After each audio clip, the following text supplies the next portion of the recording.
नमस्कार विद्यार्थी मित्रांनो, त्रिकास क्लासेसमध्ये आपलं स्वागत आहे। आपण 9व्या वर्गातील सायन्स अँड टेक्नॉलॉजी या पुस्तकातील पहिलं प्रकरण लॉज ऑफ मोशन याविषयी चर्चा करणार आहोत। आज जरी आपण पहिलं प्रकरण पाहत असलो तरी वर्षभरात आपण सायन्स अँड टेक्नॉलॉजी या 9वीच्या वर्गाचा पूर्ण सिलेबस कंप्लीट करण्याचा प्रयत्न करू।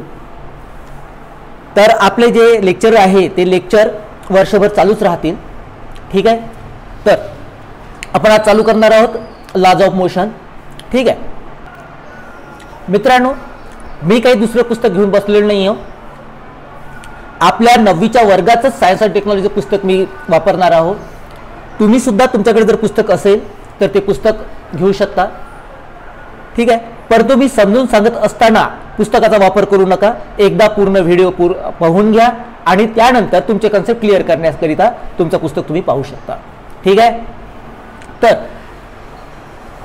पुन्हा हा व्हिडिओ फक्त 9वीच्या वर्गाच्या विद्यार्थ्यांसाठीच आहे असं काही नाही आहे। स्पर्धात्मक परीक्षा देणारे विद्यार्थी सुद्धा रेफरन्स म्हणून या व्हिडिओचा वापर करू शकतात। मी बेसिक कन्सेप्ट पूर्ण करण्याचा जास्तीत जास्त प्रयत्न करीन, ठीक आहे। तर पॉइंटवर येऊ, आपण सुरुवात करू लॉज ऑफ मोशनला। तर लॉज ऑफ मोशन म्हणजे गतीचे नियम किंवा गतिविषयक नियम, ठीक आहे। तर हे नियम बघण्याच्या अगोदर आपण नेमकं मोशन काय आहे ते समजून घेऊ, ठीक आहे ना। तर तुमच्या पुस्तकाला सुरुवातीलाच काही 4-5 उदाहरणं दिलेली आहेत, त्यापैकी मराठीमध्येच मी उदाहरणं वाचतो, ठीक आहे। पुस्तक मी इंग्लिश मीडियमचं वापरलेलं आहे, पण अगोदर त्याला मी मराठीमध्ये ट्रान्सलेशन करून सांगेल आणि त्यानंतर मग ते इंग्लिशमध्ये सुद्धा एक्सप्लेनेशन करेल, ठीक आहे। बघा, पक्ष्यांचे उडणे पहिलं उदाहरण, दुसरं उदाहरण म्हणजे थांबलेली रेल्वे गाडी, थर्ड हवेतून उडणारा पालापाचोळा आणि चौथा आहे डोंगरावरती स्थिर असलेला दगड। तुम्हाला प्रश्न विचारला गेला याच्यापैकी कोणत्या वस्तू गतिमान आहेत, ठीक आहे। इंग्लिशमध्ये सांग, out of which of following object is in motion, ठीक आहे। खाली दिलेल्या पैकी कोणत्या वस्तू गतीमध्ये आहेत, ठीक। तर बघा आता, पक्ष्यांचे उडणे, स्थिर असलेला दगड, स्थिर असलेली रेल्वे गाडी आणि एखादी वस्तू समजा एका ठिकाणावरून दुसरीकडे चाललेली आहे, ठीक आहे, किंवा हवेतून उडणारा पालापाचोळा, यापैकी कोणत्या वस्तू गतीमध्ये आहे हे जर विचारलं तर याचं उत्तर पहिलीतलाही मुलगा देऊ शकतो, ते म्हणजे जी वस्तू हलत आहे म्हणजे एका ठिकाणावरून दुसरीकडे चालली ती वस्तू गतीमध्ये आहे। म्हणजे या ठिकाणी काय सांगता येईल आपल्याला, पक्ष्यांचे उडणे आणि झाडावरून पडणारा पालापाचोळा हा जो आहे हा गतीमध्ये आहे असं म्हणू शकतो, ठीक आहे। थांबलेली रेल्वे गाडी आणि डोंगरावर अडकलेला किंवा थांबलेला दगड या वस्तू गतीमध्ये नाही आहेत हे सहज सांगता येईल। एवढं तर समजलं तुम्हाला। आता आपण मूळ मुद्द्याकडे वळू। गतीमध्ये आहे म्हणजे नेमके काय आहे, गती असणं म्हणजे काय किंवा गतीची व्याख्या आपल्याला कशी करता येईल। एक आता दुसरं उदाहरण देतो जे तुमच्या पुस्तकाच्या बाहेरचं आहे। बघा, तुम्ही बसमध्ये बसलेला आहात, बसच्या समोर म्हणजे ज्या सीटवर तुम्ही बसलेला आहात त्या सीटकडे जर तुम्ही कॉन्सन्ट्रेट कराल किंवा समोरच्या बसलेल्या व्यक्तीकडे कॉन्सन्ट्रेट कराल तर ती व्यक्ती त्या ठिकाणी तुम्हाला स्थिर दिसेल। तुमची बस पण तुम्हाला स्थिरच वाटेल जिथपर्यंत तुम्ही बाहेर पाहणार नाही, ठीक आहे। मग एकदा जर तुम्ही बाहेर पाहिलं तर तुम्हाला लक्षात येईल की झाड किंवा बाकी जे वस्तू आहेत ते तुमच्या विरुद्ध दिशेने पळताना दिसेल। त्या विरुद्ध दिशेने पळणाऱ्या वस्तूला पाहून तुम्ही सहज सांगू शकाल की आपली बस वेगाने आहे की आपली बस हळूवार आहे, चालत आहे पण ती हळू आहे की वेगाने। जर झाडं वेगाने मागे पळाले तर तुम्ही सांगू शकाल की आपली बस वेगाने चालत आहे। जर झाडं हळूवार मागे सरकत आहे तर तुम्ही सांगाल की आपली बस हळूवार आहे। कळलं?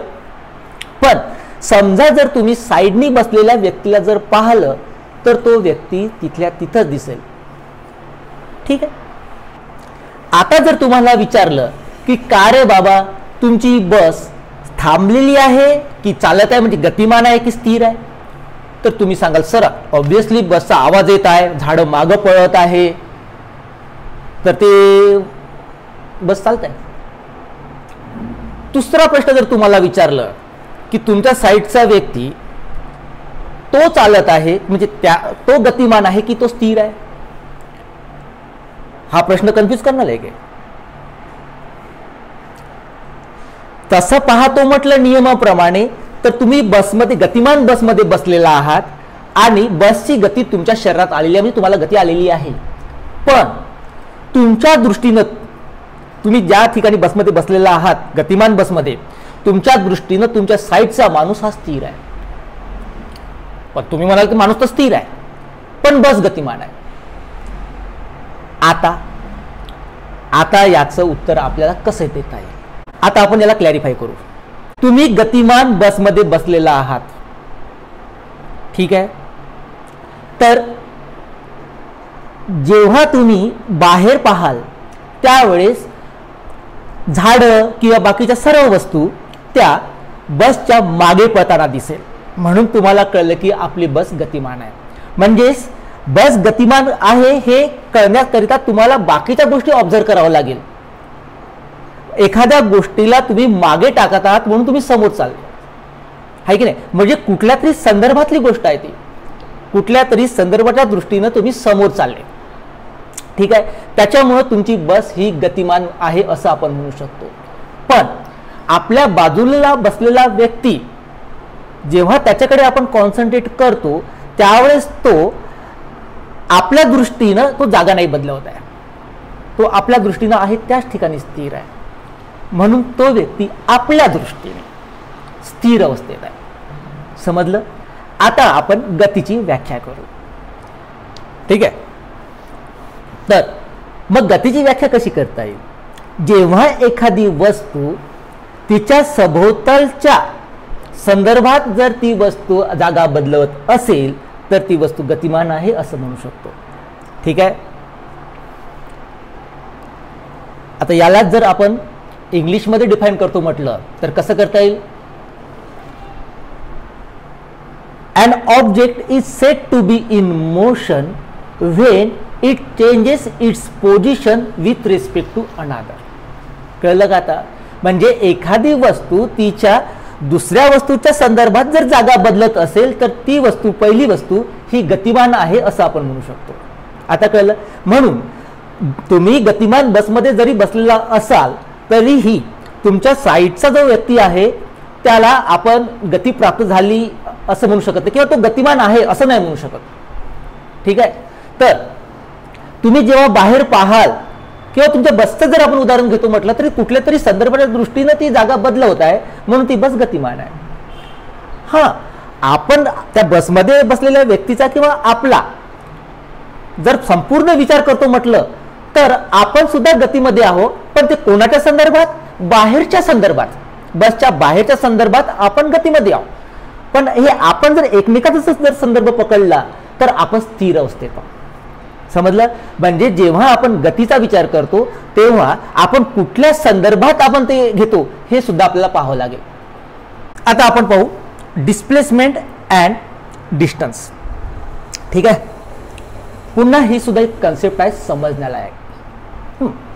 बघा, मी ढोबळ मनाना सहज सहज म्हणतो, एकदम सायंटिफिकली प्रूफ करून नाही सांगत, पण माझ्या दृष्टीनं मला काहीच माहित नाही असा मी थोड्या वेळासाठी विचार करतो आणि मी माझ्या दृष्टीनं सांगतो की डिस्प्लेसमेंट आणि डिस्टन्स ह्या दोघांचाही अर्थ होतो अंतर. मग त्याला आपण क्लॅरिफाय करू, काय फरक आहे ते नंतर पाहू.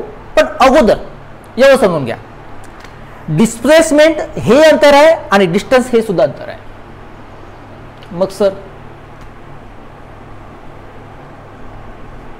पुस्तकात तर डिस्प्लेसमेंट वेगळं दिलेलं आहे, डिस्टन्स वेगळं दिलेलं आहे, मग तुम्ही असं कसं म्हणता? आणि मराठीत जर घ्यायचं म्हटलं तर डिस्प्लेसमेंटसाठी विस्थापन हा शब्द आहे आणि डिस्टन्ससाठी अंतर आहे, तुम्ही दोघांसाठी अंतर म्हणजे डिस्टन्स घेतलेला आहे. हो, थोड्या वेळासाठी आपण तसं समजू. ठीक आहे, डिस्प्लेसमेंट आणि डिस्टन्स हे एकच शब्द पकडा, तो म्हणजे डिस्टन्स म्हणजे अंतर. ठीक आहे, फरक सांगतोस थोड्या वेळा. बघा, तुमच्या समोर ही फिगर आहे. ठीक आहे, एक व्यक्ती आहे ज्याला बस स्थानकावर जायचं आहे. बस स्थानकावर जाण्यासाठी सरळ मार्ग नाही आहे. आपल्याला एखाद्या ठिकाणी जाण्यासाठी सरळ मार्ग मिळतच नाही. आपल्याला या गलीतून त्या गलीतून असं तसं या चौकातून जावं लागते. सरळ रूट्स काही नाही आहेत.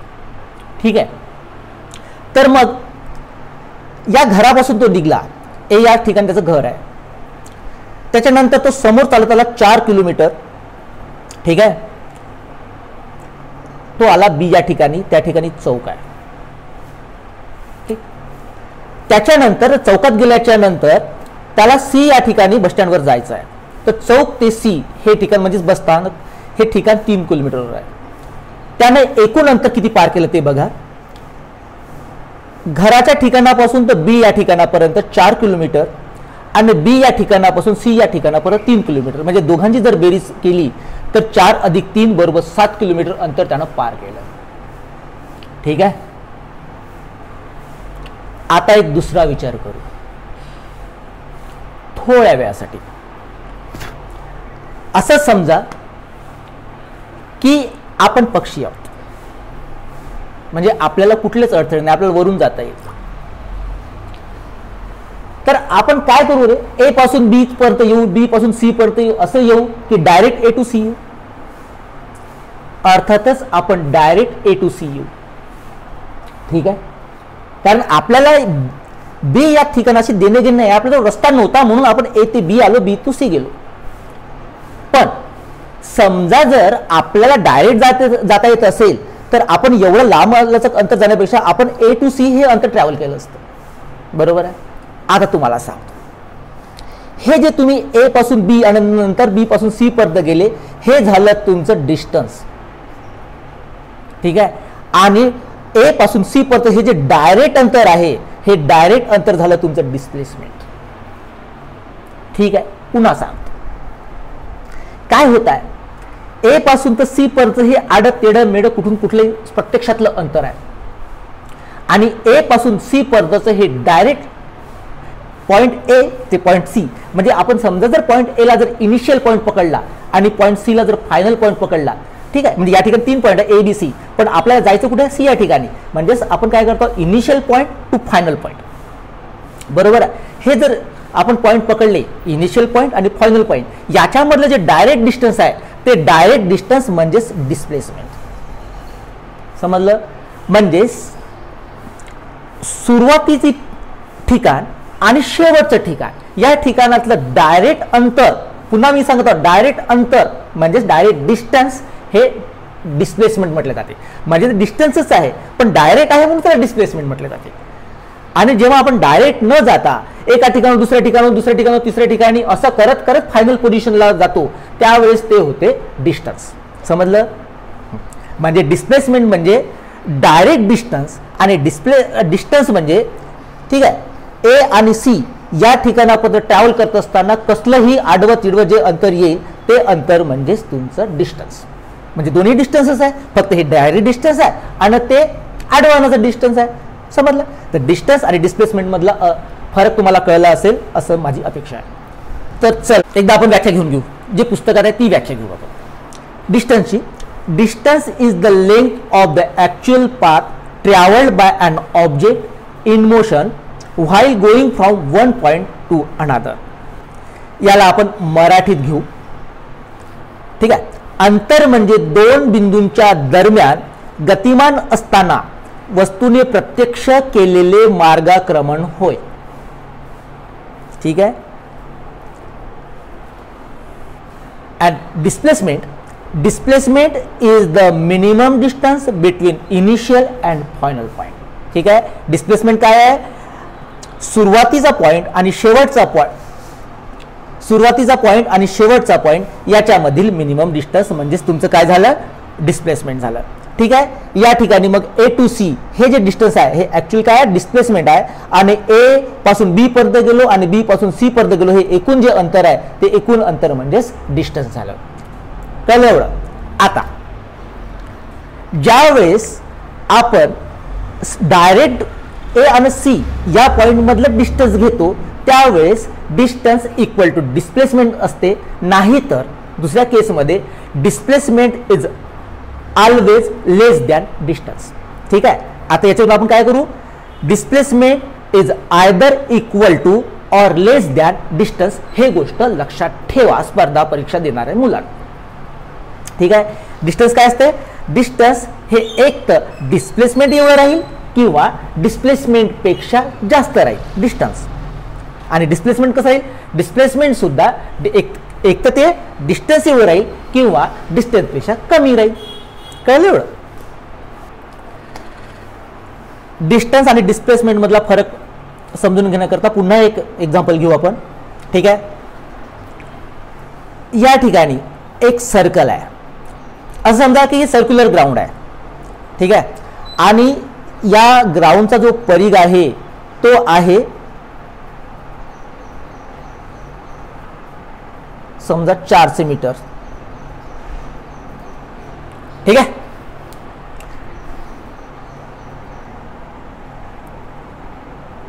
ग्राउंडचा जो परिघ आहे तो 400 मीटर आहे. आता A हे ठिकाण आहे, या ठिकाणावरून एखादा व्यक्ती त्या ग्राउंडला फेरी मारत आहे. ठीक आहे. तो व्यक्ती A ठिकाणावरून निघाला आणि फेरी मारून पुन्हा A ठिकाणी आला. ठीक आहे. आता आपण डिस्टन्स आणि डिस्प्लेसमेंटला पुन्हा क्लॅरिफाय करू. बघा, मी आत्ताच सांगितलं का डिस्टन्स म्हणजे काय, ऍक्च्युअल ट्रॅव्हल केलेल्या पाथचं डिस्टन्स. आणि डिस्प्लेसमेंट म्हणजे का, इनिशियल आणि फायनल पोझिशन मधलं डिस्टन्स. ठीक आहे. तर आता हा व्यक्ती A पॉइंट पासून निघाला आणि पुन्हा A पॉइंट वर आला, म्हणजे त्याचा इनिशियल पॉइंट जो आहे तो एच आहे आणि फायनल पॉइंट पण एच आहे. म्हणजेच या ठिकाणी काय होत आहे, या ठिकाणी डिस्प्लेसमेंट 0 होत आहे. बरोबर आहे. आणि डिस्टन्स त्याने बघा ऍक्च्युअल डिस्टन्स किती ट्रॅव्हल केलं, इथून निघला आणि इथं, म्हणजे या ठिकाणी C बरोबर 400 मीटर आहे. म्हणजेच या वर्तुळाचा जो परिघ आहे तो 400 मीटर आहे. बरोबर आहे. म्हणजेच याचं जे डिस्टन्स आहे ते डिस्टन्स किती होईल, डिस्टन्स होईल 400 मीटर, परंतु डिस्प्लेसमेंट हे 0. ठीक आहे. दुसरं एक उदाहरण आहे, ही एक कार आहे, ते A या पॉइंट पासून B या पॉइंट पर्यंत गेली आणि पुन्हा वापस आले. तर समजा जर पुन्हा सांगतो मी, याच्या हे जर अंतर जर 500 मीटर आहे या A पॉइंट पासून तर B पॉइंट पर्यंत, तर जर याचं डिस्टन्स पाहतो म्हटलं तर हा A पासून B 500 मीटर गेला आणि B पासून A परत आला 500 मीटर, म्हणजे 500 + 500 यानी 1000 मीटर डिस्टन्स ट्रॅव्हल केलं. पण जर डिस्प्लेसमेंट जर म्हटलं आपण तर डिस्प्लेसमेंट काय होईल, A पासून B पर्यंत गेला आणि B पासून A पर्यंत वापस आला, म्हणजे तो A पॉइंट निघला, त्याचा इनिशियल पॉइंट A आहे आणि फायनल पॉइंट पण A आहे, म्हणून या ठिकाणी डिस्प्लेसमेंट 0 राहील. कळलं का. म्हणजे कारण A पासून निघाला H पर्यंत आला तो. ठीक आहे. त्याच्यामुळे तोच पॉइंटवर आहे, तो जो पॉइंटवर आहे तोच पॉइंटवर आहे तो, म्हणून त्याचं डिस्प्लेसमेंट काय होईल, डिस्प्लेसमेंट 0 राहील. परंतु ऍक्च्युअल डिस्टन्स किती आहे, ऍक्च्युअल डिस्टन्स किती होईल, ते 500 मीटर गेला आणि 500 मीटर वापस आला, म्हणजे 500 + 500 बरोबर 1000 मीटर हे ते डिस्टन्स झालं. परंतु डिस्प्लेसमेंट जर काढतो म्हटलं तर ते किती झालं, ते 0 झालं. तर ते अगोदर आपण क्वांटिटी म्हणजे काय ते समजून घेऊ. ठीक आहे. बघा, क्वांटिटी 2 प्रकारचे असतात, एक तर व्हेक्टर क्वांटिटी आणि दुसरी म्हणजे स्केलर क्वांटिटी. कोणतेही फिजिकल पॅरामीटर या 2 क्वांटिटीमध्ये एक्सप्रेस केल्या जाते. ठीक आहे. तर अगोदर आपण व्हेक्टर काय आणि स्केलर काय ते समजून घेऊ. बघा, कोणतीही क्वांटिटी एक्सप्रेस करताना जर त्याची दिशा आणि त्याचं परिमाण या दोघांचाही जर विचार होत असेल तर त्या क्वांटिटीला व्हेक्टर क्वांटिटी असे म्हणतात. The quantity which has both magnitude and direction is called vector quantity, and the quantity which has only magnitude but not the direction is called scalar quantity. ठीक आहे. चला, तुमच्या समोर प्रश्न आहे, choose from following scalars and vectors. खालीलपैकी तुम्हाला scalar कोणते आहे आणि व्हेक्टर कोणते आहे ते शोधायचं आहे. ठीक आहे. Distance, speed, velocity time, displacement. मग आता आपल्याला स्केलर ओळखायचा आहे आणि व्हेक्टर ओळखायचा आहे. तर व्हेक्टर क्वांटिटी कोणती राहील? जी क्वांटिटी एक्सप्रेस करण्यासाठी आपल्याला मॅग्निट्यूड आणि डायरेक्शन या दोघांचीही गरज पडेल ती व्हेक्टर क्वांटिटी असेल. आणि ज्याला फक्त मॅग्निट्यूडची गरज राहील, डायरेक्शनची गरज राहणार नाही, ती क्वांटिटी म्हणजे स्केलर क्वांटिटी असेल. ठीक आहे. आता आपण एक्झाम्पल बघू. डिस्टन्स. याच्या अगोदर आपण 5-6 त्याच्यापेक्षा जास्त वेळा डिस्टन्स बद्दल एक्सप्लेनेशन दिलेलं आहे. ठीक आहे. डिस्टन्स म्हणजे कसलंही कुठलंही अंतर. त्या ठिकाणी आपल्याला दिशेशी देणं घेणं नाही आहे, फक्त किती मीटर किती किलोमीटर चाललो याच्याशी देणं घेणं आहे. त्याच्यामुळे या ठिकाणी डायरेक्शन दाखवल्या जाणार नाही, म्हणून डिस्टन्स ही एक स्केलर क्वांटिटी आहे. दुसरं राहिलं स्पीड, तिसरं राहिलं व्हेलॉसिटी, चौथं राहिलं टाइम आणि पाचवं आहे डिस्प्लेसमेंट. ठीक आहे.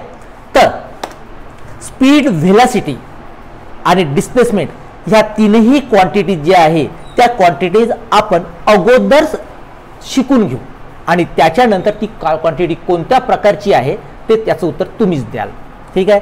आता प्रश्न राहिला टाइमचा. फक्त जे आपल्याला या धड्यामध्ये शिकायचं नाही आहे तरी काही ठिकाणी टाइमचा संदर्भ येईलच, कारण डिस्टन्स आणि डिस्प्लेसमेंट म्हटलं तर टाइमचा संदर्भ येईलच. बघा, टाइम एक्सप्रेस करण्याकरता आपल्याला दिशेची गरज पडेल का? या प्रश्नाचं उत्तर तुम्हाला द्यायला पाहिजे. तुम्ही तुमची घड्याळ कोणत्याही दिशेला ठेवली तरी ती टाइम जो दाखवायचा तोच दाखवेल.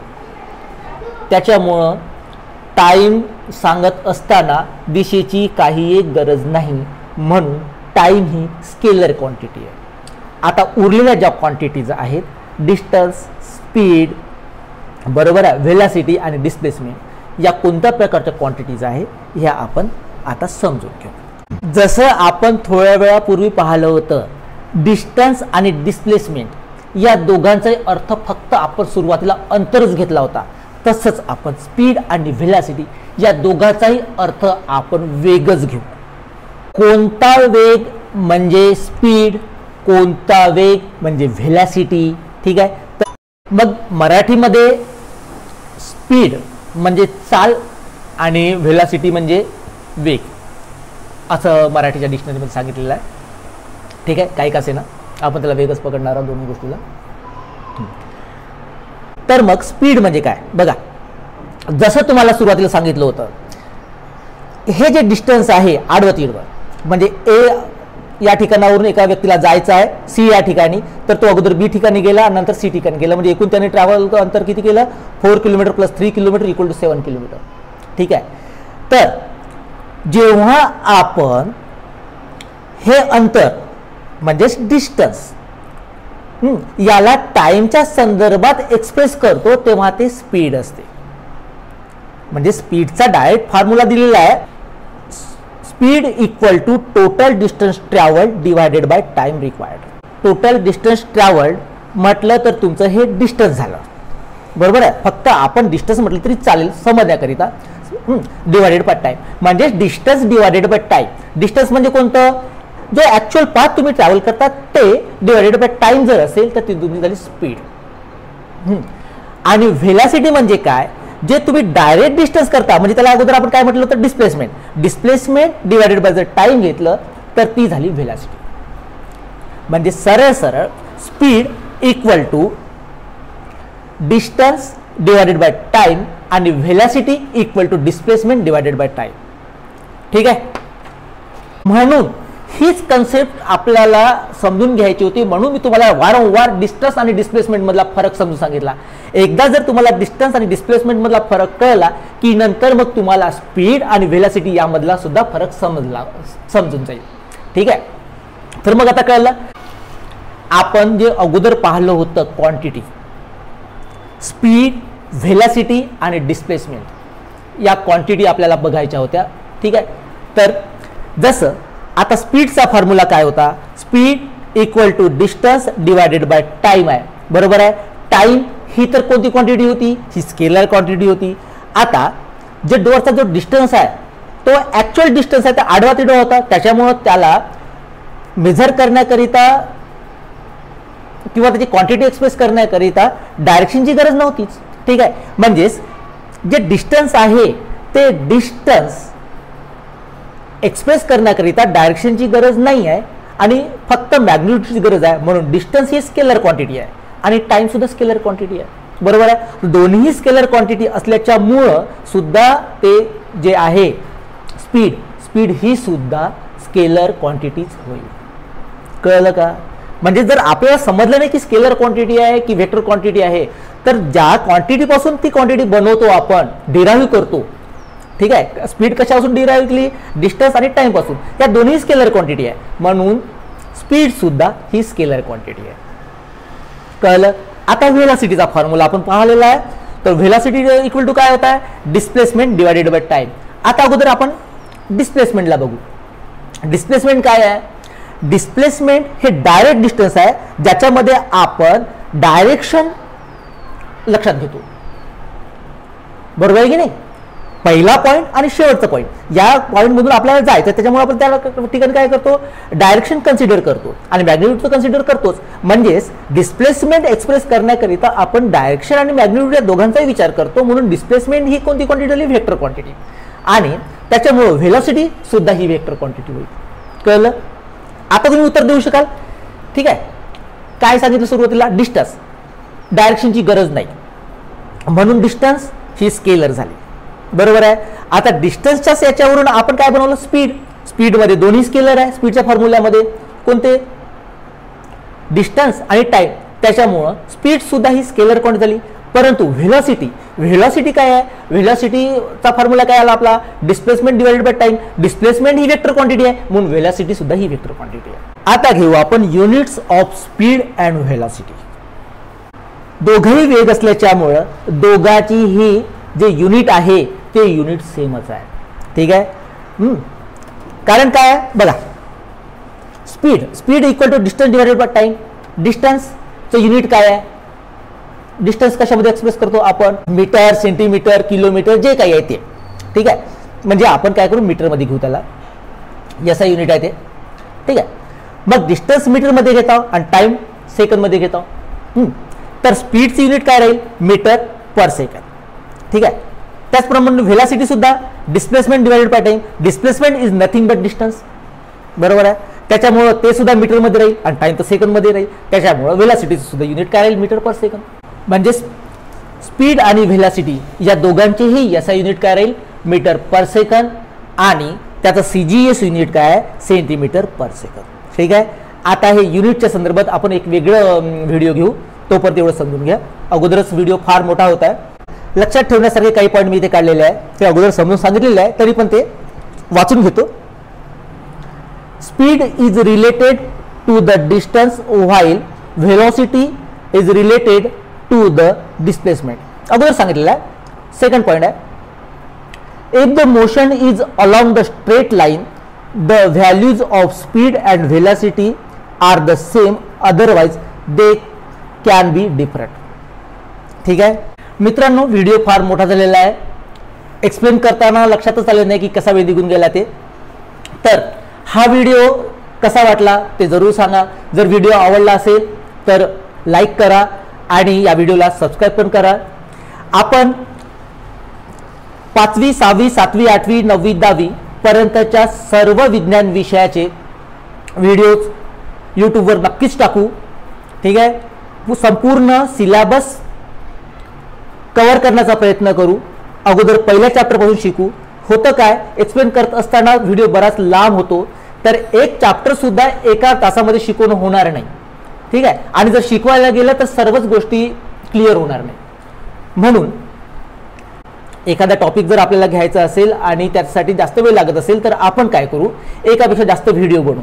तोपर्यंत जय हिंद, जय महाराष्ट्र.